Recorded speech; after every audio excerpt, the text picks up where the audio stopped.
நீங்கள் ஜோதிட வீடியோலாம் பார்க்குறவர் அப்படின்னா, முக்கியமாக இந்த படத்தில் பார்க்குற மாதிரியான ஜோதிட வீடியோ தான் உங்களுடைய ஏரியா அப்படின்னா, தயவு செஞ்சு இந்த வீடியோவை நீங்கள் பார்க்காதீங்க. ஏன்னா நீங்கள் ஒரு கற்பனையான ஒரு உலகத்தில் ஒரு அமைதியாக நிம்மதியாக வாழ்ந்து கொண்டிருக்கிறீர்கள். அந்த கற்பனையான உலகத்தின் அமைதி கெடாமல் இருக்கணும்னா இந்த வீடியோலாம் நீங்கள் பார்க்காம இருக்கிறது தான் ரொம்ப நல்லது. Do you have hope for civilization as it's currently manifested in the world? There are people who think this way or feel that way or behave this other way. And I've stopped trying to change them.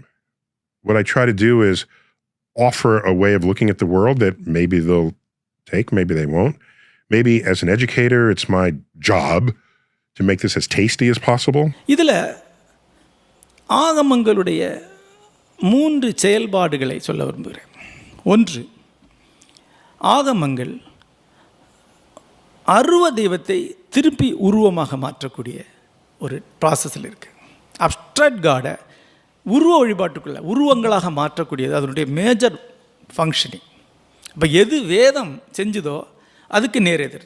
அதான் தான் முன்னாடியே சொன்னேன். எது வேதம் நூற்றுக்கணக்கான தெய்வங்கள் இந்த பிரம்மத்தை சென்றடைந்ததோ அதே மாதிரி பிரம்மத்திலிருந்து மறுபடியும் நூற்றுக்கணக்கான தெய்வங்களை உருவாக்குறதுக்கு பேர் தான் ஆகமம். The IT industry of India is world renowned for its very large scale and not just in size but in deep expertise of computer science. Very few countries in the world has this natural resource, this amazing natural resource called IT. The world average for data is about $3.50 a GB. In India, Jio delivers data at 15 cents a GB. Do you encourage your customers to use their phones? We do. Finally, I think, of course, there is the political consequences of this growth in inequality. If you look at where did Trump get most of the votes? Much of his votes. He got those votes from places where real wages growth was the lowest. And that's not surprising. It's exactly what you'd expect since he came on an anti-globalist platform. But this means that a set of policies are being framed by this conversation where the victims of increasing inequality are voting for people who are then not necessarily taking populist policies. So all of now I'm here to tell you this is it. The world as you know it is over. Completely done. Okay? It's not about to be over. It's over. Right? வணக்கம் நண்பர்களே, நீங்கள் எல்லோரும் ரொம்ப நல்லா இருப்பீங்கன்னு நினைக்கிறேன். நான் doctor Ramesh Thangavel. இது AIML அஸ்ட்ராலஜி யூடியூப் சேனல். இந்த சேனலுக்கு இப்போ தான் நீங்கள் முதல் முறையாக வருகிறீர்கள் என்றால் உங்களுக்கு மீண்டும் வணக்கம் மற்றும் நல்வரவு. இந்த காணொளிக்கு முன்னால் நம்ம எது சரியான அயனாம்சம் என்பதை பற்றி பஞ்சாங்க அடிப்படைகள் என்ற வரிசையில் ஒரு நீண்ட வகுப்பு தொடர் பண்ணியிருந்தோம். சமகால வானியல் தரவுகளின் அடிப்படையில் ஒரு நீண்ட வகுப்பு தொடருது. கடைசியாக ஜூலை மாதம் அது வந்ததுக்கு பிறகு அலுவலகத்தில் எனக்கு தொடர்ச்சியாக வேலை சுமை நிறையாக இருந்த காரணத்தால் என்னால் தொடர்ந்து இந்த காணொளியை போட முடியவில்லை. இந்த தொடர்ச்சியாக வாக்கிய பஞ்சாங்கம் என்பதை பற்றி நான் கடந்த சில மாதங்களாக உழைத்து வருகிறேன். அந்த தொடருக்கு ஒரு முன்னோட்டமாக சில காணொளிகள் அமைய இருக்கின்றன.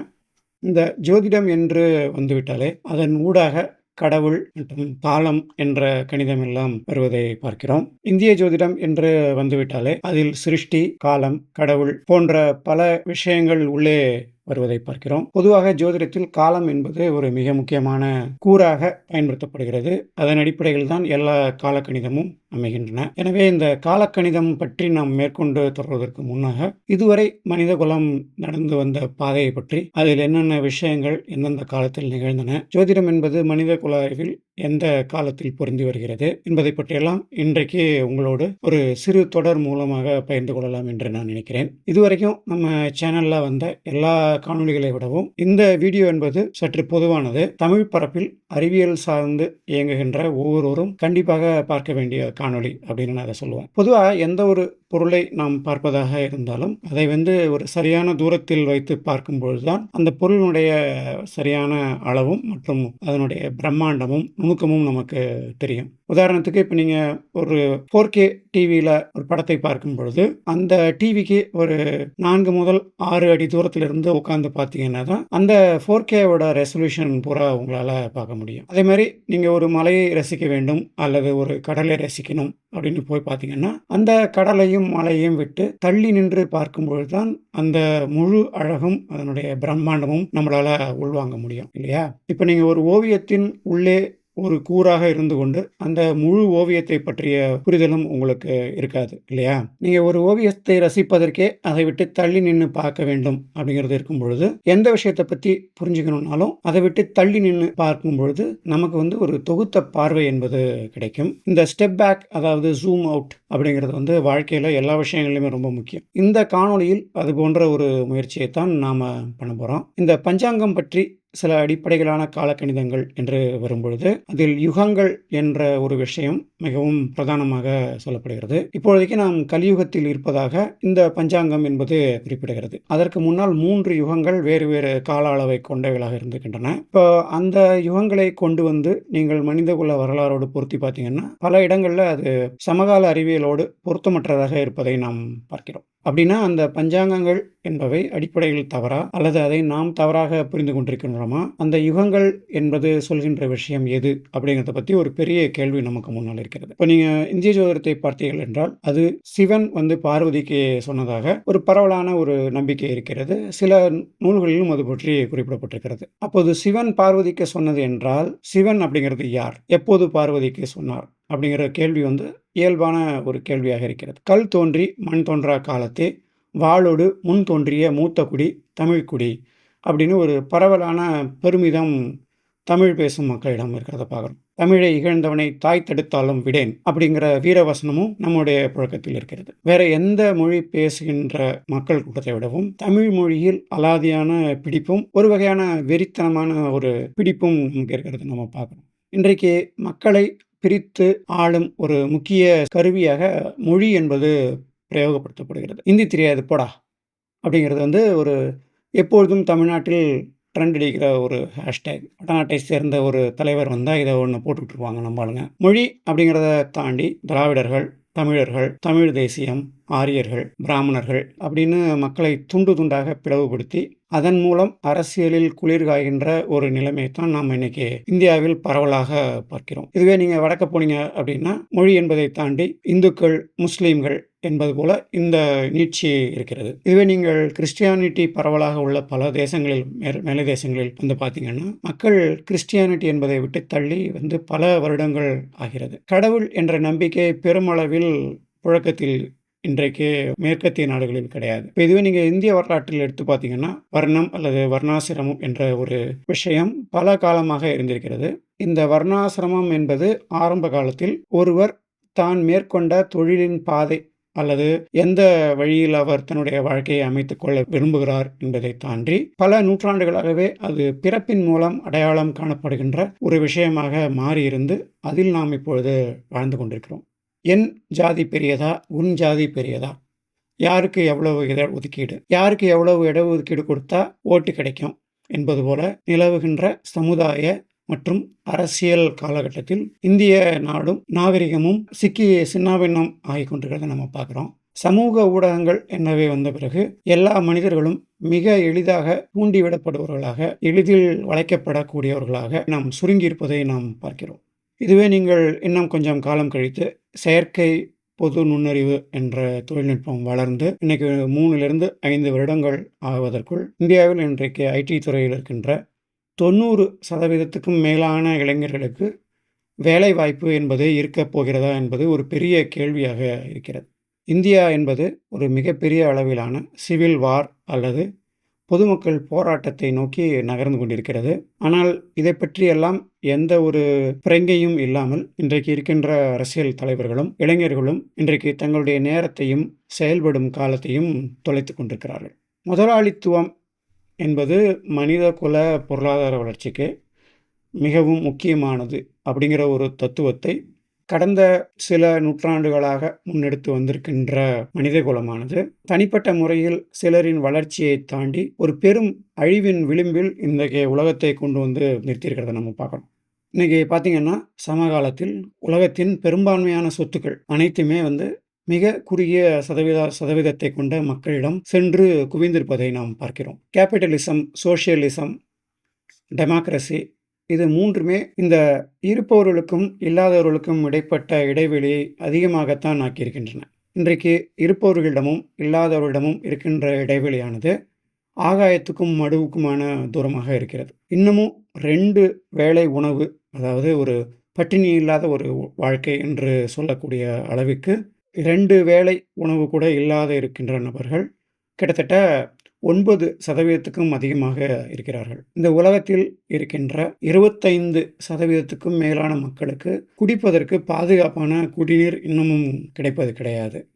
நாம இதை பேசிட்டு இருக்க இதே நேரத்தில் உலகத்தில் 2 தேசங்களில் பெரும் யுத்தமானது நடந்து கொண்டிருக்கிறது. பல ஆண்டுகளாக நிகழ்கிறது. அதை பற்றி பிற உலக நாடுகள் எதுவும் விவாதிக்காமல் அமைதியாக வேடிக்கை பார்க்கின்றன, அல்லது அந்த யுத்தத்துக்கு தேவையான தளவாடங்களையும் போர் ஆயுதங்களையும் விற்று கொண்டிருக்கின்றன. உலக அமைதியை ஏற்படுத்துவதற்காக 2ஆம் உலகப் போருக்கு அப்புறம் நாம் ஏற்படுத்தி வைத்திருக்கின்ற அனைத்து அமைப்புகளும் செயலிழந்து போய் வேடிக்கை பார்ப்பதையும் தடுமாறுவதையும் நாம் பார்க்குறோம். இந்த யுத்தத்தில் இருக்கின்ற எந்த நாடுகளும் அவற்றை பற்றியெல்லாம் சட்டை கூட செய்வது கிடையாது. இதுவே நீங்கள் பல்வேறு தேசங்களிலும் பார்த்தீங்கன்னா, அரசியல்வாதிகள் ஆட்சி மற்றும் அதிகாரத்தில் உள்ளவர்கள் ஆகியவர்கள் முதலாளித்துவ சக்திகளுடன் கூட்டு வச்சுக்கிட்டு பொதுமக்களின் மற்றும் நாட்டின் வளங்களை தங்களுடைய சுய லாபங்களுக்காக சுரண்டி எடுத்துக்கொள்வதை பெரும்பாலான தேசங்களில் நாம் பார்க்கிறோம். தங்களுடைய தொழில் லாபங்களுக்காக இப்போ எலான் மஸ்க் ட்ரம்பை ஆதரித்ததும், அம்பானிகளும் அதானிகளும் நரேந்திர மோடியை ஆதரிப்பதும் இந்த மாதிரி ஒரு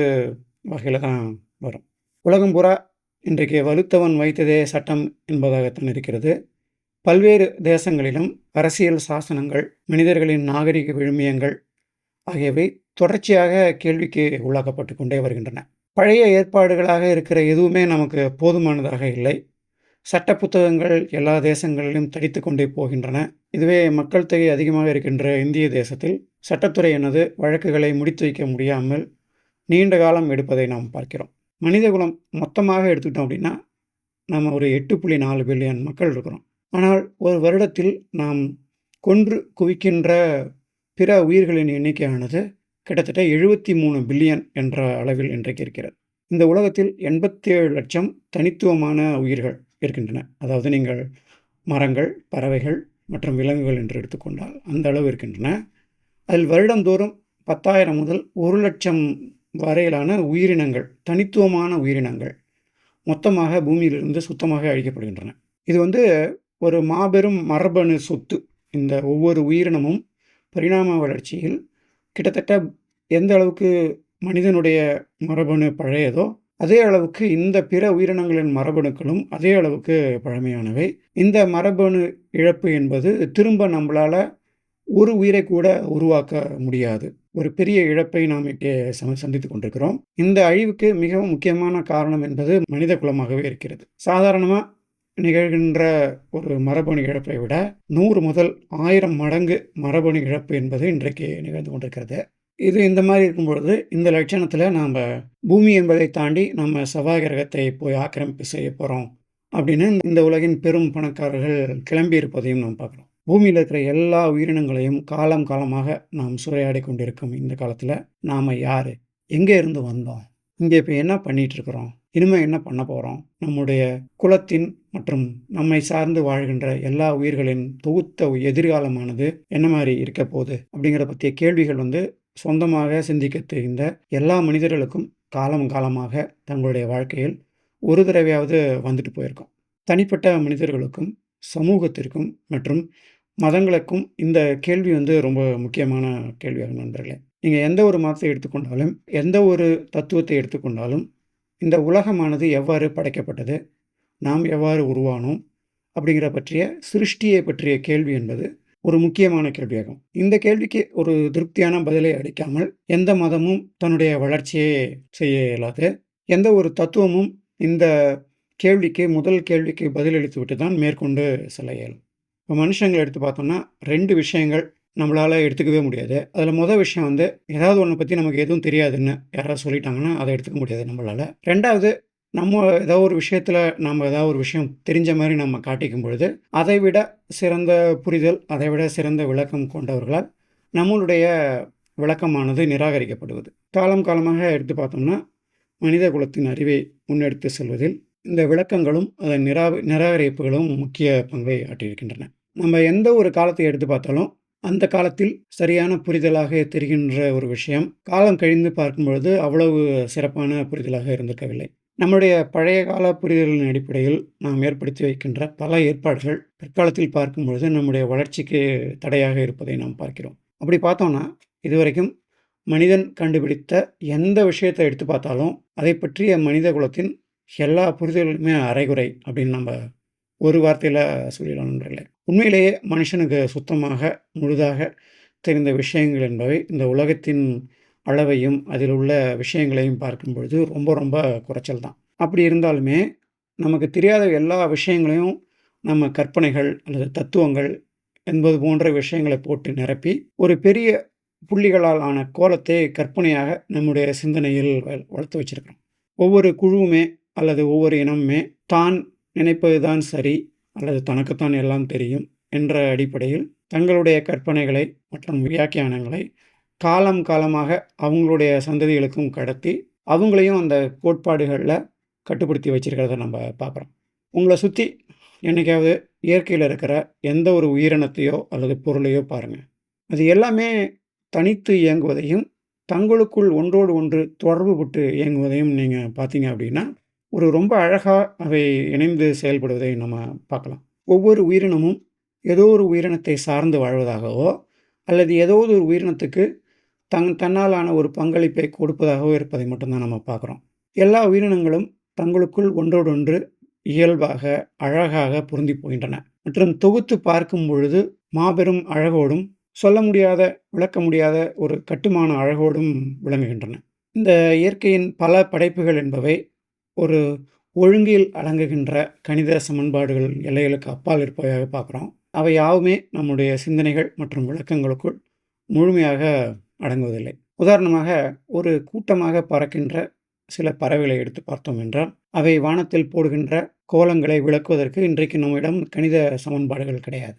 அதுவே இதுவரைக்கும் மனுஷன் உருவாக்கி வச்சிருக்கிற எந்த ஒரு உருவாக்கத்தையும் எடுத்து பார்த்தோம் அப்படின்னா மனித குலம் என்பதன் கற்பனைகளும் எல்லாவித உருவகங்களும் ஏதாவது ஒரு ஸ்ட்ரக்சரில், சமன்பாட்டில் அல்லது ஒரு பேட்டர்னில் இருக்கிறத நம்ம விளக்குகின்ற ஒரு பேட்டர்னில் இருக்கிறதாவே நம்ம பார்க்கணும் நண்பர்களே. எல்லா விஷயங்களையுமே நமக்கு ஒரு பேட்டர்ன் என்பது ரொம்ப தேவையாக இருக்கிறது. பேட்டர்னில் வராத எதையும் அல்லது ஒழுங்கற்ற எதையும் நம்ம ஏற்றுக்கிறதே கிடையாது. இன்றைக்கி நீங்கள் பார்க்குற வீடு முதற்கொண்டு கார் முதற்கொண்டு எல்லாமே பார்த்திங்கன்னா ஒரு நிலையான வடிவ அமைப்பை கொண்ட விஷயங்களாக இருக்கிறத பார்க்குறோம். நாம் பர்ஃபெக்டாக இல்லைன்னா கூட நம்ம கூட பயணிக்கிற ஆளுங்க ரொம்ப பர்ஃபெக்டாக இருக்கணும்னு நம்ம ஒழுங்கில் நடந்துக்கணும்னு நம்ம எதிர்பார்க்கணும். அந்த மாதிரி விஷயங்களை உறுதிப்படுத்திக்கிறதுக்காக நம்ம குடும்பம், சமுதாய கட்டுப்பாடு, நாகரிகம், சட்டம் அப்படின்னு பலவற்றையும் கண்டுபிடித்து வைத்திருக்கிறோம். தொடர்ச்சியாக அவை போதுமானதாக இல்லாத போது மாற்றிக்கொண்டேயும் இருக்கிறோம். மனுஷங்க மாதிரி தனக்கான சிறைகளை தாங்களே உருவாக்கி கொண்டு அதிலே சிக்கிக்கொள்கின்ற வேறு எந்த ஒரு உயிரினத்தையும் இந்த உலகத்தில் நீங்கள் பார்க்க முடியாது. ஒரு 10 நிமிஷம் உங்களுடைய நேரத்தை ஒதுக்கி உங்கள் பிரச்சனைகள்லாம் தள்ளி வச்சுட்டு உங்களை சுற்றி இருக்கின்ற மனிதர்கள் எப்படி நடந்துக்கிறாங்கன்னு பார்த்தீங்கன்னா ரொம்ப ஆழமாக யோசித்து பார்த்தீங்கன்னா உங்களை சுற்றி நடக்கின்ற விஷயங்கள் மற்றும் அதற்கான காரணங்கள், நியாயங்கள் இதெல்லாம் யோசித்து பார்த்தோம் அப்படின்னா எந்த அளவுக்கு எல்லாமே ரொம்ப அபத்தமாக இருக்குது அப்படிங்கிறத நம்ம பார்க்கலாம். இந்த மாதிரி நம்ம ஏன் இருக்கிறோம்? இந்த மாதிரி எல்லா சிக்கல்களுக்கும் பின்னால் இருக்கிறது என்ன? நாம் ஏன் ஒரு மனித குலம் ஸ்பீஷீஸாகவே மொத்தமாகவே இவ்வளோ மோசமாக இருக்கிறோம் அப்படிங்கிறத பற்றி ஒரு நீண்டகால வரலாற்று பார்வையில் உங்களுக்கு ஒரு சித்திரத்தை கொடுக்கின்ற ஒரு முயற்சி தான் இந்த ஒரு சிறு காணொளி தொடர். ஒரு 30 வருஷத்துக்கு முன்னால் நீங்கள் கிராமத்தில் பார்த்தீங்கன்னா சிக்கு கோலம் அப்படிங்கிறது எல்லா வீடுகள்லேயும் போடுவாங்க. இப்போ நீங்கள் பார்க்குறது மாதிரி சின்ன கோலமாக இல்லாமல் அல்லது கலர் கோலம்லாம் இல்லாமல் இத்தனை புள்ளி இத்தனை வருஷங்கிற ஒரு கட்டமைப்பில் புள்ளிகளை வைத்து சிக்கலான கோலம் போடுறது ரொம்ப வழக்கம். இந்த கோலம் எப்படின்னா ஒரு ஸ்ட்ரக்சர் அல்லது பேட்டர்னை உருவாக்குகின்ற ஒரு கலையாகும். சிக்கு கோலம் போடணுன்னா உங்களுக்கு நல்லா லாஜிக் வரணும், கணக்கு நல்லா தெரியணும். ஒரே மாதிரி வரிசை, ஒரே மாதிரி புள்ளிகளை வைத்துக்கொண்டு நீங்கள் விதவிதமான கோலங்களை போடுறத நீங்கள் பார்க்கலாம். குறைஞ்சபட்சம் 2 புள்ளி 2 வரிசையில் ஆரம்பித்து கிட்டத்தட்ட ஒரு 50 புள்ளி 50 வரிசை அப்படிங்கிற அளவுக்கு கூட உங்கள் வீட்டுக்கு முன்னால் இருக்க இடத்தை வைத்து இந்த கோலத்தின் அளவானது மாறக்கூடும். இது முழுக்க முழுக்க பொம்பளைங்க ஏரியா. ஒரு பொம்பளை கோலம் போடுற மாதிரி ஒரு சராசரி ஆணால் ஒருபோதும் கோலம் போடவே முடியாது. ஏன் பெண்கள் மட்டும் கோலம் போடுறதுல எக்ஸ்பர்ட்டாக இருக்காங்கன்னு என்னைக்காவது யோசிச்சு பார்த்துருக்கீங்களா? இந்த தலைமுறையில் இந்த மாதிரி சிக்கு கோலம் போடுறவங்க ரொம்ப கம்மி. இந்த வீடியோ வந்து எப்படின்னா, அந்த மாதிரி ஒரு சிக்கு கோலத்தை தரவுகளின் அடிப்படையில் நான் பண்ணுகின்ற ஒரு முயற்சின்னு நீங்கள் எடுத்துக்கலாம். இது வந்து கடந்த சில மாதங்களாக என்னுடைய தேடல்கள் மற்றும் அதன் அடிப்படையில் நான் பொறுக்கி எடுத்த தரவுகள் ஆகியவற்றை தொகுத்து நான் உங்களுக்கு சொல்ல முயல்கின்ற ஒரு கதை, ஒரு நேரேட்டிவ் அப்படின்னு எடுத்துக்கலாம். அதை இந்த நேரேட்டிவில் என்னுடைய விருப்பு வெறுப்புகள் எல்லாம் தள்ளி வைத்துவிட்டு சமகால அறிவியலுக்கு எந்த அளவுக்கு நெருக்கமாக இருந்து பல விஷயங்களையும் உங்கள் கூட பகிர்ந்துக்க முடியுமோ அந்த அளவுக்கு பகிர்ந்துக்க நான் முயற்சி பண்ணுறேன் நண்பர்களே. என்னதான் இங்கே நான் பல விஷயங்களை பகிர்ந்துக்கிட்டாலும் இது எல்லாமே நான் கற்றுக்கொண்ட தெரிந்து கொண்ட விஷயங்களில் 1-2% மட்டும்தான். இது எல்லாமே உங்களுக்கு ஒரு ஆரம்ப புள்ளி மட்டும்தான் நான் காட்ட போகிறேன். உங்களுடைய தேடல்கள் என்பவை இந்த ஆரம்ப புள்ளியை வைத்துக்கொண்டு நான் கொடுக்கின்ற விஷயங்களை நீங்கள் தேடி பார்த்து கற்றுக்கொள்ள வேண்டிய கடமை என்பது உங்களுக்கு தான் இருக்குது. எல்லா ஆழ்ந்த அறிவு தேடல்களும் அதன் மூலமாக கிடைக்கின்ற தரிசனங்களும் மிகவும் அந்தரங்கமான ஒரு அனுபவமாகும். இப்போ ஒரே விஷயத்தை பார்க்கின்ற 2 பேர் ஒரே மாதிரி கன்க்ளூஷனுக்கு வரப்போகிறது கிடையாது. அதேமாரி நாங்கள் சொல்கிற விஷயங்கள் எல்லாத்தையும் நீங்கள் முழுசாக புரிஞ்சிக்க முடியுமா, இல்லை முழுசாக உள்வாங்கிக்கிங்களா அப்படின்னு எனக்கு தெரியல. அப்படி உள்வாங்கிக்கிட்டாலும் நான் வர்ற அதே முடிவுகளுக்கு நீங்கள் வருவீங்களா அப்படிங்கிறதுக்கும் எந்த உத்தரவாதமும் கிடையாது. இருந்தாலும் எனக்கு தெரிஞ்ச விஷயங்களை நான் உங்க கூட பகிர்ந்துக்கிறேன். இந்த உரையை தாண்டி நீங்களாக அதிகம் தேடி பார்த்து கற்றுக்கொள்ள வேண்டிய கடமை உங்களை தான் சேரும். இந்த உரை வந்து ஒரு நேர்கோட்டு உரையாக இருக்க போவதில்லை. நான் வந்து கண்ட இடத்துலையும் வாய வைக்கிற மாதிரி சில நேரம் சில விஷயங்கள் இங்கே பேசுவேன், சில நேரம் வேறு இடத்துக்கு போவேன், திரும்ப வருவேன். இது வந்து ஒரு பெண்டுலம் ஊசலாடுற மாதிரி முன்னும் பின்னுமாக போகும். சில இடங்களில் ஆழமாக போவோம், சில இடங்களில் மேம்பாக்காக போவோம், சில இடங்களை தாண்டி போவோம். ஸோ அந்த மாதிரி தான் இந்த உரையாக இருக்க போகுது. இது வந்து ஒரு கதை கிடையாது, எளிமையாகலாம் புரிகிற மாதிரி இருக்காது. நிறைய தரவுகள் இருக்கிறதால நீங்கள் அந்த தரவுகளை பற்றி எந்த ஒரு முன் அனுபவமும் இல்லைன்னா உங்களால் அதை புரிஞ்சுக்கிறது ரொம்ப கஷ்டம். அதனால் நீங்கள் இந்த உரையை முன்னும் பின்னுமாக போய் பார்த்து அல்லது கூடுதலாக படித்து புரிந்து கொள்ள வேண்டிய ஒரு நிலைமை வரலாம். அந்த பொறுப்பு உங்களை சேர்ந்தது. நான் உங்கள்கிட்ட என்ன கேட்குறேன் அப்படின்னா, நீங்கள் பசியோடு இருக்கும்போதோ அல்லது சோகமாக இருக்கும்போதோ அல்லது டயர்டாக இருக்கும்போதோ இந்த வீடியோவை பார்க்காதீங்க. பார்க்க வரும்பொழுது ஒரு நல்ல பக்கத்தில் காஃபியோ இல்லை ஏதாவது ஒரு நெருக்கு தீனியோ கொஞ்சம் சுகர் பேஸ்ட் நொறுக்கு தீனி வச்சுக்கிட்டு பார்க்குறது உங்களுக்கு நல்லா இருக்கும்னு நான் உங்களுக்கு ரெக்கமெண்ட் பண்ணுறேன். ஏன்னா இதை நீங்கள் முழுசாக உள்வாங்கிக்கணுன்னா நீங்கள் அதுக்கு டெடிக்கேட்டடாக டைம் கொடுக்கணும். அப்படி டெடிக்கேட்டடாக டைம் கொடுத்தீங்கன்னா உங்களுக்கு பிரெயினுக்கு போகிற குளுக்கோஸ் லெவல் வந்து குயிக்காக குறையிறத நீங்கள் பார்க்கலாம். அதனால் மூளைக்கு வேலை கொடுக்க தயாராக இருக்கிறவங்க மட்டும் மேற்கொண்டு பாருங்கள். இந்த வீடியோ வந்து நான் விட்டாக பிரித்து போட போகிறேன். ரெக்கார்ட் பண்ணும்பொழுது நான் நீண்ட வீடியோவாக ரெக்கார்ட் பண்ணியிருக்கேன். பட் உங்களுக்கு வரும்பொழுது சில மணித்துளிகள் கொண்ட வீடியோவாக இது வரக்கூடும். இந்த வீடியோ முழுசையும் ஒரே நேரத்தில் பார்த்து எல்லாத்தையும் புரிஞ்சுக்கிறது சாத்தியம் இல்லை. இந்த முழு வீடியோ தொடரும் கிட்டத்தட்ட சில மணி நேரங்களுக்கு மேலே போகிறதுக்கு வாய்ப்பு அதிகம். ஒரே நேரத்தில் பார்த்து அப்புறம் கேட்டு எல்லாத்தையும் தொகுத்து என்ன சொல்ல வரோன்னு புரிஞ்சுக்கிறதுக்கே உங்களுக்கு ஏற்கனவே படித்திருக்கின்ற முன் அனுபவம் தேவையாக இருக்கும். விட்டாக பார்த்தா முழுசாக புரியாது. அதனால் இதை பார்க்குறதுக்கு முன்னால் இது உங்களுக்கான வீடியோ தானே அப்படின்னு பார்த்துக்கிட்டு முழுசாக நேரம் இருக்கும்போது மட்டும் இதை பார்க்கணுன்னு நான் உங்களை கேட்டுக்கிறேன். இந்த வீடியோ வந்து ஒரு சராசரியான யூடியூப் வீடியோ ஆடியன்ஸ்க்கான வீடியோ கிடையாது. உண்மையான தேடல்கள் மட்டும் இருப்பவர்களுக்காக இந்த வீடியோ பயன்படும். இதில் நான் சொல்ல போகிற பல விஷயங்கள் உங்களுடைய சமகால புரிதல்கள் மற்றும் சமகால நம்பிக்கைகளுக்கு எதிரானதாக இருக்கக்கூடும். மனித மூளையோட பெரிய சிக்கல் என்ன அப்படின்னா, எப்பொழுதுமே தான் உண்மை அப்படின்னு ஏதாவது வச்சிருக்கிற ஒரு நம்பிக்கைகளுக்கு எதிராக யாராவது எப்பயாவது சொன்னாங்கன்னா ஒன்று அவங்க சொன்னதை நிராகரிச்சிருவோம், இல்லை சொன்னவங்களே நம்ம நிராகரிச்சிருவோம். அடுத்த தடவை அந்த மாதிரி ஒரு விஷயம் வந்தால் தப்பிச்சு ஓட தான் பார்ப்போம். நமக்கு பிடிக்காத ஒரு விஷயத்த நம்ம மூளையால் தொடர்ச்சியாக ஒருபோதும் ப்ராசஸ் பண்ணவே முடியாது. இந்த வீடியோவில் பார்த்திங்கன்னா பல இடங்களில் அந்த மாதிரி தருணங்கள் கண்டிப்பாக இருக்கும். அதையெல்லாம் உடனடியாக கடந்து போயிடாமல் கொஞ்சம் தாக்கு பிடிச்சி பார்த்தீங்கன்னா நீங்கள் கற்றுக்கொள்வதற்கும் புரிந்து கொள்வதற்கும் நிறைய விஷயங்கள் இந்த வீடியோவில் உங்களுக்கு கிடைக்கும் நண்பர்களே.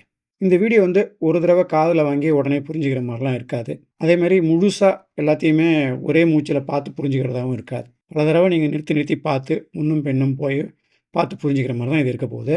அதனால் ஏதாவது கற்றுக்கணும், ஏதாவது சீரியஸாக தெரிஞ்சுக்கணும் அப்படின்ற ஆர்வம் இருக்கவங்க மட்டும் மேற்கொண்டு பாருங்கள். அதுபோல் நீங்கள் ரொம்ப ஈகோ பிடிச்ச ஆள் அப்படின்னா இதை மேற்கொண்டு பார்க்காதீங்க.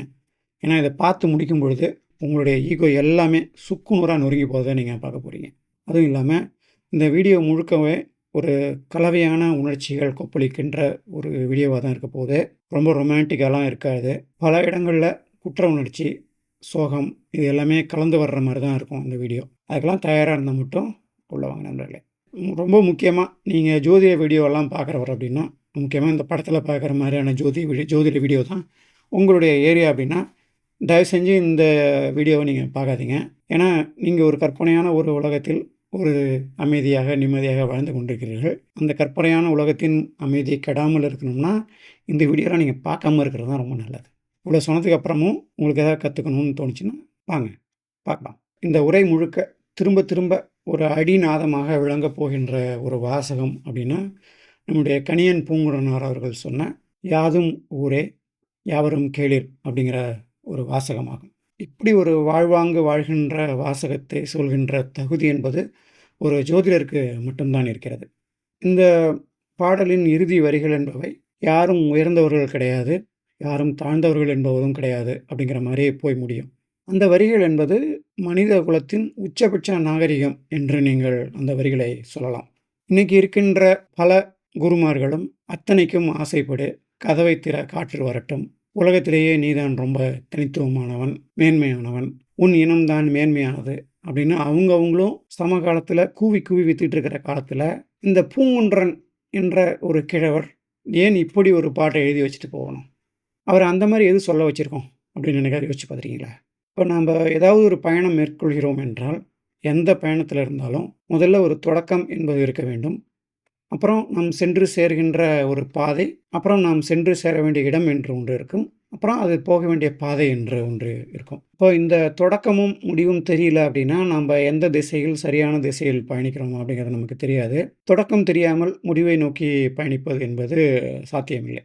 மனிதகுலம் முழுமையாக பின்னோக்கி போய் பார்த்தீங்கன்னா, இந்த நவீன மனிதன் என்ற உயிரினம் எப்பொழுது தோன்றினான், இதுவரைக்கும் நாம் நடந்து வந்த பாதை என்ன, தற்போது நடந்து போய்கொண்டிருக்கின்ற திசை எங்கே இருக்கிறது, இதில் என்னென்ன விஷயங்கள்லாம் நமக்கு எதிர்காலத்தில் வர்றதுக்கு சாத்தியம் இருக்கிறது அப்படிங்கிறத பற்றிலாம் இந்த உரையில் உங்களுக்கு ஒரு ஜெட்டு ஸ்பீடில் சொல்லிக் கொடுக்க போகிறேன்.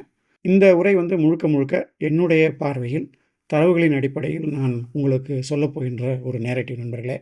நீங்கள் இந்த மொத்த உரையின் சுருக்கத்தை சொல்லணும் அப்படின்னா இந்த ஒரு படத்திலேயே இதை நீங்கள் சொல்லிடலாம். இதில் இருக்கின்ற பல கூறுகளை நாம் விரிவாக பின்னால் பார்ப்போம். இந்த வீடியோ தொடரில் நம்ம ஏகப்பட்ட உள்ளடக்கம் பார்க்க போகிறோம். பின்னால் என்னென்னலாம் வரப்போகிறது அப்படிங்கிறத பற்றி இன்றைக்கி உங்களுக்கு ஒரு தொகுத்த முன்னோட்டத்தை சொல்லிவிட்டு அதன் பிறகு ஒவ்வொன்றாக உள்ளே சென்று நம்ம விரிவாக பார்க்கலாம் நண்பர்களே. நம்ம முதல்ல பார்க்க போகிற விஷயம் பூமி. இந்த பூமியானது தன்னுடைய சுழல்கின்ற அச்சில் ஒரு குறிப்பிட்ட கோணத்தில் சாய்ந்து சுழன்று வருவதை முன்னுடைய வீடியோக்களில் பார்த்தோம்.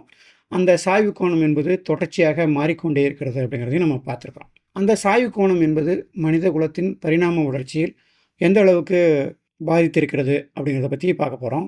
பூமியினுடைய அச்சு சாய்வு மாறும் பொழுதும் மற்றும் பூமியில் காலப்போக்கில் நிகழ்ந்த பல்வேறு விஷயங்களின் காரணமாகவும் இந்த பூமியில் இருந்த பல்வேறு உயிரினங்களுடைய உருவாக்கமும் பரிணாமமும் பெருமளவில் பாதிக்கப்பட்டிருக்கின்றன. அதை பற்றி நம்ம இந்த வீடியோவில் ஒரு குறிப்பிட்ட செக்ஷனில் பார்க்க போகிறோம். அதுபோல் இன்றைய நவீன மனிதன் என்பவன் எவ்வாறு பிற உயிரினங்களை பின்னுக்கு தள்ளி பூமியின் மிக பிரதானமான உயிரினமாக மாறினான் அப்படிங்கிறத பற்றியும் இந்த பூமியினுடைய பார்வையிலிருந்து நாம் பார்க்க போகிறோம். மேலும் சமகால அளவில் பார்த்தீங்கன்னா இந்த பூமியின் மீது ஒரு தனி உயிரினமாக மனிதன் என்பவன் எந்த அளவுக்கு மாற்றங்களை ஏற்படுத்தியிருக்கிறான், அது எந்த அளவுக்கு பிற உயிர்களை பாதித்திருக்கிறது என்பது பற்றி ஒரு சக உயிரினமாக நம்முடைய நடவடிக்கைகள் இந்த பூமியில் எந்த அளவுக்கு பாதிப்பை ஏற்படுத்துகின்றன, எந்த அளவுக்கு காலநிலை மாறுபாடுகளுக்கு நாம் காரணமாக இருக்கிறோம் அப்படிங்கிறத பற்றி ஒரு செக்ஷனில் நம்ம பார்க்க போகிறோம். இதற்கடுத்து நம்ம பார்க்க போகிறது மனிதர்கள் என்பவர்கள் குரங்கிலிருந்து வந்தவர்களா, அல்லது நம்மளுடைய முந்தைய வீடியோவில் ஒரு நண்பர் கமெண்ட் போட்ட மாதிரி யாகவா முனிவர் சொன்னார் மனிதர்கள் என்பவர்கள் வண்டியிலிருந்து வந்தவர்கள் அப்படின்னு ஒரு பின்னூட்டம் போட்டிருந்தார். அந்த மாதிரி எதிலிருந்து வந்தவர்கள் மனிதர்கள். அடுத்ததாக முக்கியமாக தமிழ்நாடு குறித்து பேசும்பொழுது தமிழர்கள் தான் இந்த உலகத்தின் மூத்த குடிகளா, இந்த மாதிரியான விஷயங்கள் பின்னால் இருக்கின்ற மரபணு ரீதியான அறிவியல் மற்றும் அது சொல்கின்ற ரகசியங்கள் என்ன அப்படிங்கிறத பற்றி அறிவியல் ரீதியான தரவுகள் அடிப்படையில் நம்ம பார்க்க போகிறோம். முக்கியமாக மனிதனின் பரிணாம வளர்ச்சியில் ஒரு குறிப்பிட்ட உறுப்பு, மனிதனின் எந்த உறுப்பு இந்த அளவுக்கு பூமியில் மாற்றத்தை ஏற்படுத்தி இருக்கிறது அப்படிங்கிறத பற்றியும் முழுக்க முழுக்க அறிவியல் ரீதியாக நம்ம பார்க்க போகிறோம் நண்பர்களே. மனிதனின் மிகவும் ஆதாரமான ஒரு தேவை வந்து உணவு. இந்த உணவை எவ்வாறு சேமிப்பது, பாதுகாப்பது, உற்பத்தி செய்வது என்பவற்றின் மூலமாக இந்த மனித குலமானது எங்கிருந்து எந்த அளவுக்கு நாகரிகத்தில் முன்னேறி இன்றைக்கு நாம் கற்பனையில் கூட நினைத்து பார்க்காத அளவுக்கு அறிவியல் சாதனைகளை நாம் செய்திருக்கிறோம் என்பதை பற்றி ஒரு செக்ஷனில் நம்ம விரிவாக பார்க்க போகிறோம். பிற உயிரினங்களை பாதிக்கிறதை தாண்டி பல்வேறு மனிதர்கள் ஒரு கூட்டமாக சேர்ந்து இயங்க வேண்டிய ஒரு கட்டாயம் வரும் பொழுது அவங்க எவ்வாறு தங்களுக்குள் ஒத்திசைவாக வேலை செய்கிறாங்க அல்லது எப்படி மாறுபடுறாங்க, எந்த அளவுக்கு அவங்க போட்டியோடு இருக்கிறாங்க, அது வந்து எந்த அளவுக்கு நம்முடைய மரபணு மற்றும் சந்ததிகளை பாதிக்கிறது அப்படிங்கிறத பற்றி பார்க்க போகிறோம். கடவுள் மற்றும் அது தொடர்பான நம்பிக்கைகள் மற்றும் கோட்பாடுகள், ஜோதிடம், சமுதாயம், சமூகம், சமயம், ஜாதிகள் போன்றவை தோராயமாக எந்த காலத்தில் உருவாகி இருக்கக்கூடும் என்பதை பற்றி பார்க்க போகிறோம்.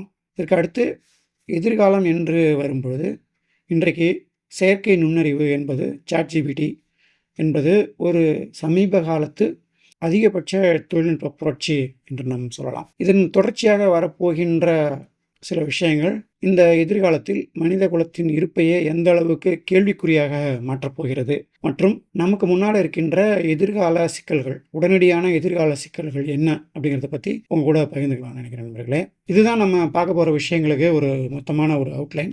இந்த உரைக்காக கிட்டத்தட்ட ஒரு 3 மாதத்துக்கு மேலே நான் உழைச்சிக்கிட்டு வரேன். ஏகப்பட்ட விஷயங்களை படிச்சிருக்கேன். அதிலிருந்து சில முக்கியமான விஷயங்கள் அதோட லிங்கோட இந்த தரையில் நான் உங்களுக்கு காட்டியிருக்கிறேன். என்னோட உரை வந்து இந்த நீங்கள் பார்க்கின்ற உரைகளின் தொகுப்பு மட்டும் கிடையாது, மாறாக இவற்றின் ஊடாக நான் புரிந்து கொண்ட ஒரு தொகுத்த இணைக்கப்பட்ட ஒரு சித்திரத்தை தான் நான் உங்களுக்கு நல்லா காட்ட போகிறேன். இப்போது இந்த வீடியோலாம் பற்றி குயிக்காக 1-2 வார்த்தையில் நான் இதில் என்னென்ன இருக்குது அப்படின்னு சொல்லிடுறேன். ஆர்வமுள்ள நபர்கள் நீங்கள் மேற்கொண்டு இவற்றை போய் தேடி பார்த்து புரிஞ்சுக்குங்க.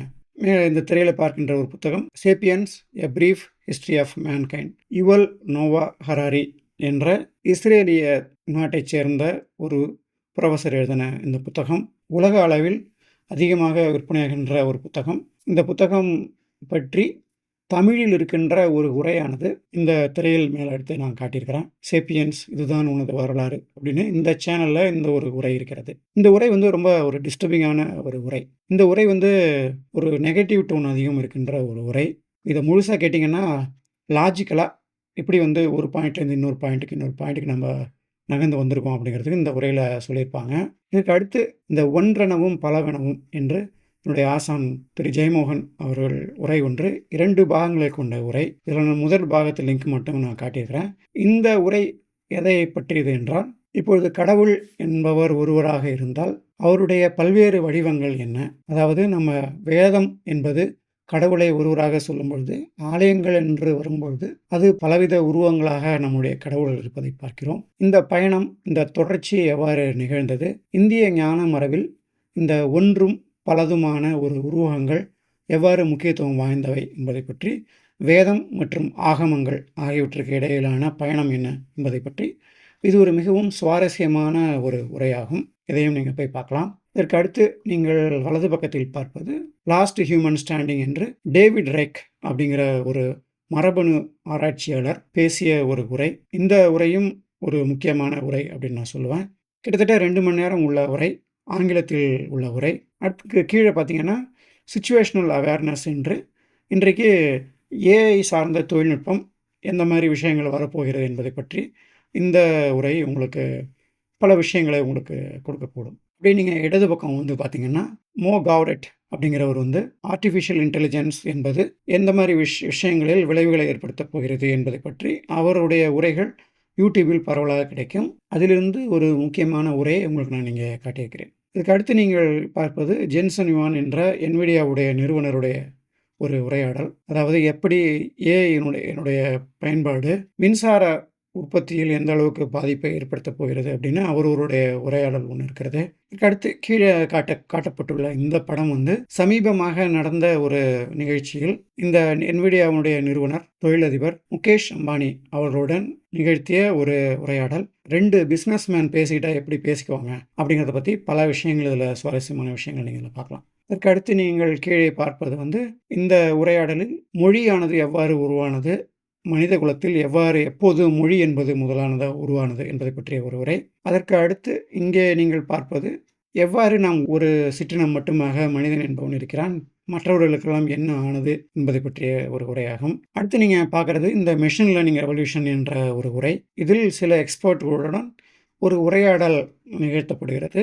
அதில் அவர்கள் எந்த மாதிரி விஷயங்கள் எல்லாம் அவர்கள் பார்க்கிறார்கள் என்பது பற்றி இதில் சொல்லப்பட்டிருக்கிறது. இதுக்கு மேலே நீங்கள் பார்த்தீங்கன்னா த ஃபியூச்சர் ஆஃப் இன்இக்வாலிட்டி என்று அபிஜித் பானர்ஜி நோபல் பரிசு பெற்றவர், அவருடைய உரையாடல் ஒன்று இருக்கிறது. இதில் பார்த்தீங்கன்னா உலகத்தில் எவ்வாறு ஒரு சமநிலை அற்ற தன்மை நிகழ்கிறது, இந்தியாவுக்கு ஏஐ மூலம் ஏற்படவிருக்கின்ற பாதிப்புகள், ஏஐ பற்றி நாம் என்ன செய்யணும் அப்படிங்கிறத பற்றிலாம் அவர் இதில் ஒரு உரையை கொடுத்துருக்கிறார். இதற்கு அடுத்து முக்கியமான ஒரு உரையாக நான் சொல்வது என்னுடைய நண்பர் டாக்டர் சாம்பசிவம் அவர்கள் ஸ்டார் அகாடமியில் பராசரர் பற்றி ஒரு வகுப்பு தொடரை ஆரம்பித்திருக்கிறார். சமஸ்கிருதத்தில் உள்ள பராசர ஹோர சாஸ்திரத்தை தமிழில் வார்த்தைக்கு வார்த்தை அர்த்தம் சொல்லி முழு ஸ்லோகங்களையும் எவ்வாறு புரிந்து கொள்வது என்று ஒரு நீண்ட கால ஒரு முயற்சியில் அவர் இறங்கியிருக்கிறார். அதிலிருந்து ஒரு வீடியோ நான் உங்களுக்கு கிளிப்புங்க நான் காட்டியிருக்கிறேன்.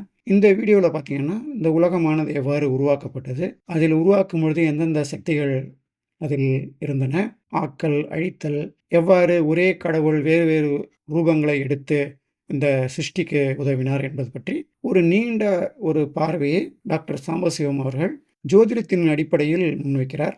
பராசரின் ஊடாக அந்த விளக்கங்களை நீங்கள் தெரிந்து கொள்ளலாம். அப்புறமா நீங்கள் பார்த்தீங்கன்னா வலது பக்கத்தில் இருக்கிறது ஏஐ ஜீனோம், இதெல்லாம் என்ன மாதிரி விஷயங்களில் ஒன்றிணைந்து செய்யப்பட போகின்றன, என்ன மாதிரி விஷயங்கள் நம்ம பார்க்கலாம் அப்படிங்கிறத பற்றி 2 உரைகள் இருக்கின்றன. இந்த கடைசியாக கீழே காட்டப்படுகின்ற ஒரு படத்தில் இதே யுவல் நோவா ஹராரி ஒரு மனித குலமாக நம்ம ஏஐயை சமாளிக்க வேண்டும் என்றால் என்ன பண்ணணும், நம்முடைய நடவடிக்கைகளில் எந்த மாதிரி விதங்களில் மாற்றங்களை கொண்டு வர வேண்டும் என்பதை பற்றி அவர் பேசியிருக்கின்ற ஒரு உரையாகும். இதில் மொத்தமாக தொகுத்து பார்த்தீங்கன்னா பல்வேறு விஷயங்கள், வேறு வேறு துறைகளில் நிகழ்கின்ற விஷயங்கள் மொத்தமாக தொகுத்து பார்க்கும்பொழுது நமக்கு என்ன ஒரு சித்திரம் கிடைக்கிறது அப்படிங்கிறத பற்றி தான் நான் உங்களுக்கு இந்த உரையின் மூலமாக தொகுத்து கொடுக்க போகிறேன் நண்பர்களே. கடந்த காலம், நிகழ்காலம் மற்றும் எதிர்காலம் அப்படிங்கிற 3ஐயும் நீங்கள் எப்படி பிரித்து பார்க்கலாம் அப்படின்னா, கடந்த காலம் அப்படின்னு பார்க்கும் பொழுது மனிதன் பல்வேறு இடங்களில் சிறு சிறு குழுக்களாக தனிப்பட்ட இடங்களில் வாழ்ந்து அவர்களுக்குள் ஒரு கலாச்சாரம் என்பதையும் ஒரு சமுதாயம் என்பதையும் ஏற்படுத்தி கொண்டு அதிகம் தொடர்பில்லாமல் இருந்து வாழ்ந்த காலத்தில் அவர்களாக பல்வேறு முன்னேற்றங்களை தங்களுடைய சமூகத்திலும் அறிவியல் புரிதலிலும் கொண்டு வந்திருக்கிறாங்க. அந்த மாதிரி வேறு வேறு பாதைகளில் பயணித்த விஷயத்தை பற்றி ஒரு வேறு வேறு கலர் ரிப்பன் மாதிரி இந்த படத்தை நான் காட்டியிருக்கேன். அதுவே இன்றைக்கி எடுத்து பார்த்தோம் அப்படின்னா நம்ம சமகாலத்தில் வாழ்கின்ற ஒரு நிலைமையாகும். இந்த நிகழ்காலத்தில் நாம் ஒரு தேசம் என்பதை தாண்டி பல தேசங்களிலும் சென்று வாழக்கூடிய திறமை படைத்தவர்களாக இருக்கிறோம். அதாவது மதம், மொழி, தேசம் ஆகியவற்றின் எல்லைகள் எல்லாம் கடந்து அறிவு சார்ந்த ஒரு தளத்தில் திறமையும் வசதியும் உள்ள எவரும் எந்த தேசத்திலும் வேண்டுமானாலும் சென்று பணியாற்றி அல்லது தன்னுடைய நிறுவனங்களை ஏற்படுத்தி வாழ்ந்து தங்களுடைய வாழ்க்கையை முன்னெடுத்து செல்வது என்பது இன்றைக்கு பெரிய அளவில் சாத்தியமாக இருக்கிறது அப்படின்னு தான் சொல்லணும். அதே நேரத்தில் பார்த்தோம்னா ஒரே தேசத்தில் ஒரே நேரத்தில் வாழ்கின்ற ஒரே மாநிலத்தில் வாழ்கிறவர்கள் கூட ஜாதி, மதம், அரசியல் நிலைப்பாடு, கட்சி தொடர்பு என்பவற்றின் மூலமாகவும் பெரிய அளவில் பொருளாதார வித்தியாசங்களின் காரணமாகவும் சிதறுண்டு போய் சின்ன சின்ன குழுக்களாக யார் கூடயும் ஒட்டாமல் தனியாக இணைந்து செல்வதை தங்களுடைய இருப்பை தக்க வைத்துக் கொள்வதிலும் பாதுகாத்து கொள்வதிலும் போராடி கொண்டிருப்பதையும் நம்ம பார்க்குறோம். இன்றைக்கி நம்மக்கிட்ட இருக்கிற அறிவு என்பது நிறைய பரந்துபட்டதாக இருந்த போதிலும் அதை வைத்து சம்பாதிப்பது என்பது ஒரு முக்கியமான ஒரு பெரிய போக்காக இருப்பதை நம்ம பார்க்குறோம். முற்காலத்தில் வாழ்கின்ற இடம் என்பது பொதுமக்களுக்கான தொடர்பை தீர்மானித்தது.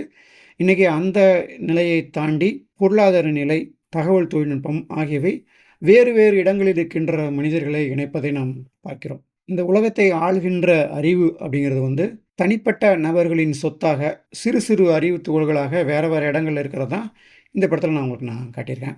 இதுக்கு அடுத்து எதிர்காலத்தில் நாம் பார்க்க இருக்கின்ற ஒரு கற்பனையான நிலைமை அப்படிங்கிறது உலகத்தில் உள்ள எல்லா தனி மனிதர்களின் அறிவையும் மொத்தமாக திரட்டி அவர்கள் எப்படி சிந்திப்பாங்க, எப்படி பேசுவாங்க, எந்த ஒரு விஷயத்துலையும் எப்படி பொதுவாக நடந்துக்குவாங்க, தனிப்பட்ட முறையில் எப்படி நடந்துக்குவாங்க அப்படிங்கிறத பூரா தரவுகள் மூலமாக புரிந்து கொண்டு அதன் அடிப்படையில் எந்த ஒரு நிலைமையில் இருந்தாலும் குறிப்பிட்ட மனிதர்களை புரிந்து கொள்வதும் அவர்களை கட்டுப்படுத்துவதும் என்பதை நோக்கி இந்த உலகமானது நகரப்போவதை நாம் பார்க்குறோம். செயற்கை பொது நுண்ணறிவு, ஆர்டிஃபிஷியல் ஜெனரல் இன்டெலிஜென்ஸ் அப்படிங்கிற விஷயம் இன்னும் சில வருடங்களில் வந்து கோலோச்சி போகும்பொழுது, இந்த மனித குலத்தின் மொத்தமாக இதுவரைக்கும் உலகத்தில் இருக்கிற எல்லா விஷயங்களை பற்றிய ஒரு புரிதலும் ஒரு ஆள்கிட்ட இல்லை ஒரு கம்ப்யூட்டர்கிட்ட போய் உட்காரப்போகுது.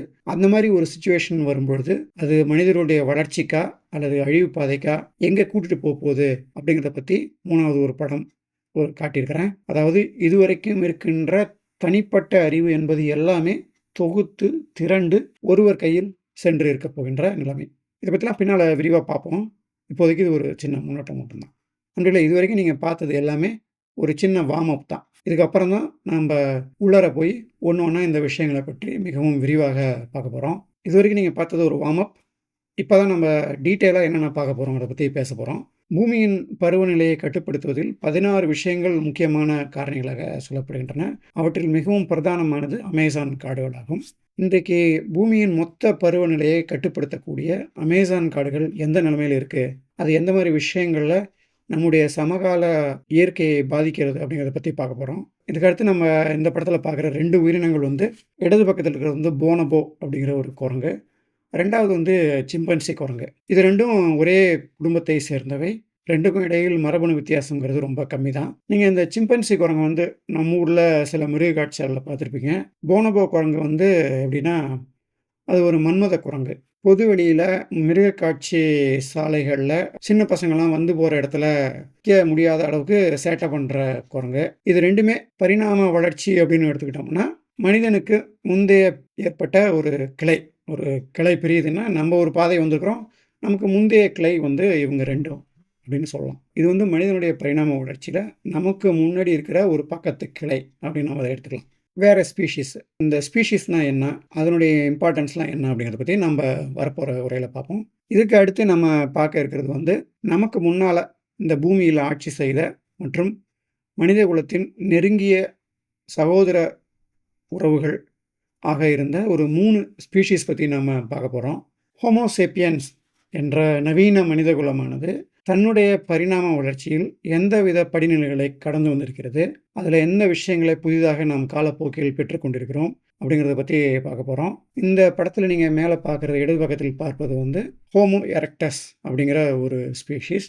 நம்முடைய நவீன மனிதனுக்கு முந்தைய ஒரு உயிரினம். இந்த படத்தில் வந்து அந்த உயிரினத்தின் எலும்புகளின் அடிப்படையில் இந்த கற்பனையான ஒரு உருவத்தை அவர்கள் உருவாக்கியிருக்கிறார்கள். இதில் பாருங்கள், ட்ரெஸ் போட்டிருக்கிறத பார்க்கலாம், அதே போல் கையில் கருவி வைத்திருப்பதையும் நீங்கள் இதில் பார்க்கலாம். இதுக்கடுத்து கீழே நீங்கள் பார்க்குறது வந்து நியாண்டர்தால் மனிதர்கள் என்று சொல்லப்படுகின்ற ஹோமோ நியாண்டர்தால்ஸ் என்ற ஒரு சிற்றினமாகும். இதுக்கு அடுத்து நீங்கள் மேலே வலது பக்கத்தில் பார்ப்பது வந்து சமீபத்தில் கண்டுபிடிக்கப்பட்ட ஹோமோ டெனிசோவன், அதாவது டெனிசோவன் என்ற ஒரு ஸ்பீஷீஸ். ஒரு பெண்ணின் உடலின் எலும்புகளின் அடிப்படையில் இந்த கற்பனையான படமானது எப்படி இருந்திருப்பாங்கன்னு உருவாக்கியிருக்கிறாங்க.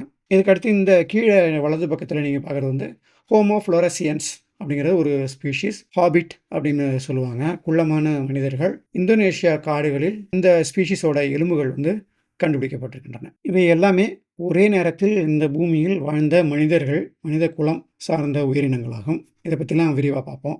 இதுக்கு அடுத்து தொடர்ச்சியாக நம்ம பார்க்க போகிறது வந்து ஹியூமன் ஜீனோம் ப்ராஜெக்ட் அப்படிங்கிற ஒரு விஷயம், பெரிய தலைப்பு. இந்த ப்ராஜெக்டோட ப்ராடக்ட் எந்த அளவுக்கு நம்முடைய மனிதகுல வரலாற்றை பற்றிய புரிதல்களை ஒரு நவீன பார்வையில் கொடுக்கறது அப்படிங்கிறத பற்றி அறிவியல் சார்ந்த பார்வையில் நம்ம பார்க்க போகிறோம். இப்போ நம்ம ஒரு மனிதனுடைய அடிப்படை அலகு செல் அப்படின்னு எடுத்துக்கிட்டோம்னா, அந்த ஒரு செல்லுக்குள்ளார வந்து 3 பில்லியன் டிஎன்ஏ பேஸ் பேர்னு சொல்லுவாங்க, அப்படி இருக்குது. இப்போ நீங்கள் மனிதனுடைய ஒரு செல் என்பதை எடுத்துக்கொண்டீர்கள் என்றால் 23 குரோமோசோம்னு சொல்லுவோம். அதில் 20,000 முதல் 25,000 ஜீன்கள் வரை இருக்கின்றன. அந்த ஜீன்களின் ஊடாக பார்க்கும் பொழுது டிஎன்ஏ பேஸ் பேர்னு சொன்னோம்னா 3 பில்லியன் டிஎன்ஏ பேஸ் பேர் வந்து ஒரு செல்லில் இருக்கிறது. இப்போ இந்த அளவில் நாம் சென்று மனிதர்களை பார்த்து அலசும் பொழுது மனிதர்களுக்கு மனிதர் என்ன மாதிரி வித்தியாசம் இருக்கிறது, இந்த மனிதர்களில் யார் முன்னாடி வந்தவர்கள், யார் பின்னால் வந்தவர்கள் என்பது பற்றியெல்லாம் இந்த மரபணு தொகுப்பு குறித்த ஒரு திறனாய்வு என்பது உதவும். அதை பற்றி பார்க்க போகிறோம். இப்போ இந்த மரபணு தொகுப்பு என்பது 4 கூறுகளால் குறிக்கப்படுகிறது. இப்போ இந்த பேட்டர்னை முழுசாக எடுத்து டேட்டாவை ஸ்டோர் பண்ணோம் அப்படின்னா கிட்டத்தட்ட அது 200 GB அளவில் இருக்கிறத பார்க்கலாம். அதாவது நீங்கள் இந்த கோடை எடுத்து பேப்பரில் எழுதணும் அப்படின்னா, டைப் பண்ணி எழுதணும் அப்படின்னா கிட்டத்தட்ட 71 மில்லியன் பக்கங்கள் கொண்டதாக அந்த மரபணு கோடு என்பது இருக்கும். இன்றைக்கி பார்த்தீங்கன்னா உலகத்தில் இருக்கின்ற ஒரு மிக நீண்ட ஒரு ப்ரோக்ராமிங் கோட் அப்படின்னு பார்த்தீங்கன்னா, இந்த மரபணு கோடு தான். அது வந்து எந்த அளவுக்கு நம்முடைய வரலாற்றை புரிந்து கொள்ள உதவி இருக்குங்கிறத பத்தி தான் ஒரு செக்ஷனில் விரிவா பார்க்க போறோம் நண்பர்களே. அதனுடைய தொடர்ச்சியாக நம்ம என்ன பார்க்க போறோம்னா, உலகத்தில் பல்வேறு இடங்களிலும் காணப்படுகின்ற விதவிதமான நம்முடைய முன்னோர் உருவாக்கிய பிரம்மாண்டமான கட்டுமானங்கள். அதாவது நீங்க எகிப்து பிரமிடா இருக்கட்டும், மாயன்கள் உருவாக்கிய அப்சர்வேட்டரியா இருக்கட்டும், உலகத்தின் பல்வேறு இடங்களில் காணப்படுகின்ற பெருங்கற்களாக இருக்கட்டும், இவற்றுக்கு பின்னால் இருக்கின்ற ஒரு பொதுவான தொடர்பு என்ன அப்படிங்கிறத பத்தி பார்க்க போறோம். தமிழர்கள் தான் பிரமிடுகளை கட்டினார்கள் அப்படின்னு ஒரு பெரிய குரூப் வந்து வாட்ஸ்அப்லேயும், ஃபேஸ்புக்லேயும் மற்றும் பிற தளங்களிலும் உலவுறதை நீங்கள் பார்க்கலாம். அதுக்கு ஏதாவது சாத்தியக்கூறு இருக்கிறதா அப்படிங்கிறத பற்றி பார்ப்போம். அடுத்து எல்லோரும் சொல்கின்ற ஒரு லெமூரியா கண்டம் என்ற ஒரு கற்பனையான இடம் என்பது அறிவியல் ரீதியாக சாத்தியமா? அதற்கு பின்னால் ஏதாவது உண்மைகள் இருக்கிறதா என்பதை பற்றியும் உங்களுக்கு நான் இந்த தொடரில் ஒரு குறிப்பிட்ட செக்ஷனில் விரிவாக பேச போகிறேன். இதற்கடுத்து இந்த தொடரில் முக்கியமான விஷயமாக நான் சொல்லப்போவது என்னன்னா, இன்னைக்கு பரவலாக வளர்ந்து வருகின்ற செயற்கை நுண்ணறிவு என்ற தொழில்நுட்பம் வந்து அதுக்கு பின்னால் இருக்கின்ற அடிப்படையான தத்துவங்கள், அவை எந்த அளவுக்கு எதிர்காலத்தில் மனிதகுல பரிணாம வளர்ச்சியில் முக்கிய பங்கு ஆற்றப்போகின்றன அப்படிங்கிறத பற்றிலாம் விரிவாக பார்க்க போகிறோம். அதில் முக்கியமாக அல்காரிதம் அப்படின்னா என்ன, ஒரு அல்காரிதம் என்பது முடிவெடுப்பதில் எப்படி வேலை செய்கிறது என்பதை பற்றியெல்லாம் நாம் இந்த உரையில் பார்க்க போகிறோம் நண்பர்களே.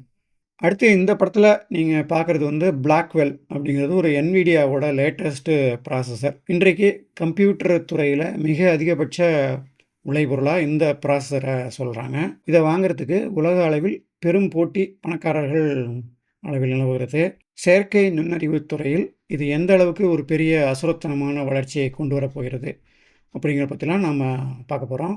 AI ஆர் டை என்பது இன்றைக்கு ஒரு பிரதானமான தொழில் மந்திரமாக இருக்கிறது. யாரெல்லாம் AI சார்ந்து இயங்கவில்லையோ அவர்கள் எல்லாமே காலப்போக்கில் ஓரம் கட்டப்படுவார்கள் அல்லது அழிக்கப்படுவார்கள் என்ற ஒரு பிரச்சனை இருக்கின்ற காரணத்தால் எல்லோரும் போட்டி கொண்டு இந்த களத்தில் குதித்து தங்களுக்குடைய ஒரு இடத்தை நிறுவிக்கொள்ள முயல்கிறார்கள். அதை பற்றிலாம் பார்க்க போகிறோம். அடுத்ததாக இந்த படத்தில் நீங்கள் பார்க்குறது வந்து செயற்கை நுண்ணறிவு மற்றும் அதன் பயன்பாடு கொண்ட பொருட்களை உருவாக்குகின்ற உலகின் முதல் நிலையில் இருக்கின்ற பல்வேறு கம்பெனிகளுடைய ஸ்டாக் பிரைஸ், அதாவது பங்கு விலைகள் எவ்வாறு சமீபமாக உயர்ந்திருக்கிறது அப்படிங்கிறத பற்றி காட்டுற படம். இன்னைக்கு முதல் 10 இடத்துல இருக்கிற கம்பெனியோட மொத்த சந்தை மதிப்பு அப்படிங்கிறத எடுத்து பார்த்தீங்கன்னா 105 ட்ரில்லியன் அமெரிக்க டாலர்கள் என்ற அளவில் இருக்கிறது. நீங்கள் ஆப்பிள் அப்படிங்கிற ஒரு கம்பெனியை மட்டும் எடுத்து பார்த்தீங்கன்னாலே அதனுடைய சந்தை மதிப்பு என்பது இந்தியாவோட GDPயை விட அதிகமாக இருக்கிறத நீங்கள் பார்க்கலாம். இன்னைக்கு உலகின் முதல் 10% மக்கள் இந்த பூமியில் உள்ள 85% சொத்துக்களை ஆள்கிறார்கள் நண்பர்களே. முதல் 1% ஆஃப் த பாப்புலேஷன் எடுத்துக்கிட்டிங்கன்னா அவங்க மட்டும் கிட்டத்தட்ட 46% உலகின் சொத்துக்களை தங்கள் வசம் வைத்திருக்கிறார்கள். இந்த கோவிட் வந்ததுக்கப்புறம் இந்த ஹோல் இன்ஃபர்மேஷன் டெக்னாலஜி அப்படிங்கிறதே வந்து ஒரு ரீசெட் ஆகிருக்கு. உலகமே ஒரு ரீசெட்டில் ஆகிருக்கிறத பார்க்குறோம். முக்கியமாக ChatGPT வந்ததுக்கு பிறகு இதுவரைக்கும் வந்த வளர்ச்சியை விடவும் மிக அதிகபட்ச வளர்ச்சியை வெகு குறைந்த காலத்தில் மனித நாகரிகமானது சந்திக்கிறது. அதுக்கு இன்னும் நம்ம தயாராகவே ஆகலை. ஆனால் நமக்கு பக்கத்திலேயே ஒரு பெரிய யானை வந்து உட்காந்துருக்கிறத நம்ம பார்க்குறோம். அந்த யானையை என்ன பண்ண போகிறோம் அப்படிங்கிறது இன்னைக்கு எல்லோருக்கும் இருக்கின்ற பெரிய கேள்வியாக இருக்கிறது. அதை பற்றி பார்ப்போம். நீங்கள் சுற்றி வளைச்சி பார்த்தீங்கன்னா இது ஒரு ஜோதிட சேனல். இந்த சேனலில் ஜோதிடம் பற்றி சொல்லலாம் எப்படி. இந்த படத்தில் நீங்கள் பார்க்குறது வந்து இன்றைக்கி இன்ஃபர்மேஷன் டெக்னாலஜியினுடைய முக்கியமான கம்பெனிகளுடைய தலைவர்கள் மற்றும் முக்கியமான நாடுகளின் தலைவர்களுடைய ஜாதகம். இந்த ஜாதகம் எல்லாத்தையுமே பாருங்களேன். உங்களுக்கு இதில் பார்த்த உடனே ஒரே ஒரு பேட்டர்ன் வந்து ரொம்ப காமனான பேட்டர்ன் இருக்குது. அந்த பேட்டர்ன் என்னென்னு உங்களால் கண்டுபிடிக்க முடியாதுல்ல. இந்த ஜாதகங்கள் கூட உங்களுக்கு தெரிந்த ராமர் ஜாதகம் என்பதை கொண்டு வந்து வச்சுட்டு அது பக்கத்தில் இந்த ஜாதகங்கள் எல்லாத்தையும் வச்சு அதுக்கும் இதுக்கும் என்ன பெரிய வித்தியாசம் இருக்குன்னு யோசிச்சு பாருங்கள். நீங்கள் அந்த விஷயத்தை கண்டுபிடிச்சிட்டிங்கன்னா வரப்போகிற 2027 இதில் எத்தனை பேரோட வாழ்க்கை மாறப்போகுது அல்லது இதில் எத்தனை பேர் இந்த உலகத்தை புரட்டி போட போகிறாங்க அப்படிங்கிற ரகசியம் உங்களுக்கு பிடிபட்ட நண்பர்களே. பூமி, மனிதகுலம், மொழி, மூளை, ஜீனோம், கடவுள், ஜோதிடம், சமயங்கள், ஜாதி, அறிவியல் கண்டுபிடிப்புகள், அரசியல், செயற்கை நுண்ணறிவு, ரோபாட்டுகள், இந்த மாதிரி ஏகப்பட்ட விஷயங்கள் வரலாற்றிலும் நிகழ்காலம் மற்றும் எதிர்காலத்திலும் இந்த பூமியையும் மனிதகுல வாழ்க்கையையும் மாற்றி போட்ட மற்றும் போடப்போகின்ற பல விஷயங்கள் பற்றி தான் இனிமேல் நம்ம பார்க்க போகிறோம். தெரிந்து கொள்வதற்கும் ஆச்சரியப்படுறதுக்கும் அதிர்ந்து போகிறதுக்கும் பயப்படுறதுக்கும் ஏகப்பட்ட விஷயங்கள் இந்த தொடரில் காத்திருக்கு. தொடங்கலாமா?